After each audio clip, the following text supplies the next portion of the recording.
2016 NBA playoffs proved more than the Indiana Pacers could handle.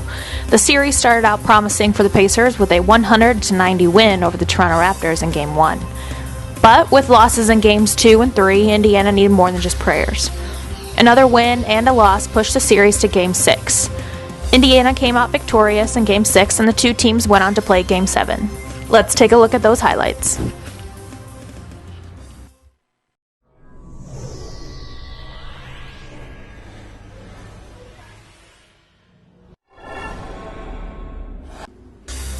With the Miami Heat advancing in Game 7 over the Charlotte Hornets early on Sunday, their opponent would be decided in Game 7 of the series between the Indiana Pacers and the Toronto Raptors. Early in the game, Raptors' DeMar DeRozan knocked down a three. We would see Paul George later answer with his own steal and takes it up the court himself for a 360 dunk, and he sticks it. Just like that, Indiana goes up 21-20 in Toronto. In the second, Paul George pump fakes and makes the triple. George was 4 for 7 with the game tied at 28.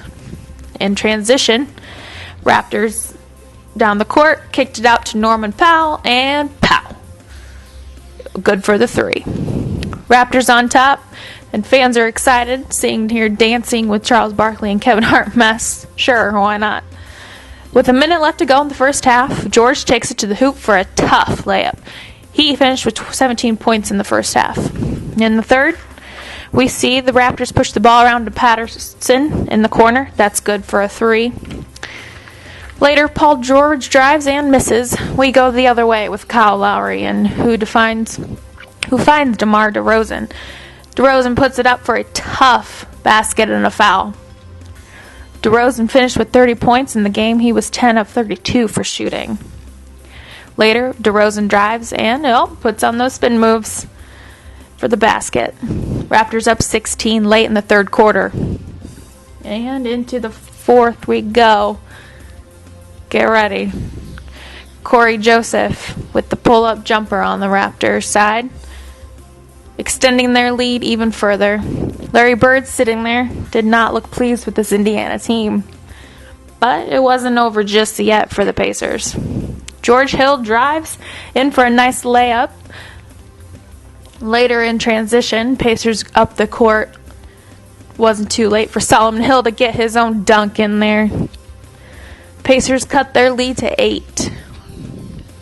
Later, we see them cut their lead to 3 with another 3. 2 minutes left to go, still plenty of time remained. Down 3 still, Pacers with less than 30 seconds. Paul George drives and misses.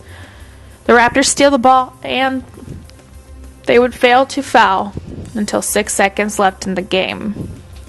Pay attention to some of these highlights here as you see the Toronto fans celebrating.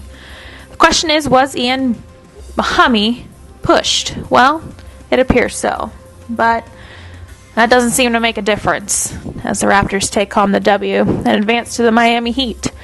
Your final score for the game, 89-84.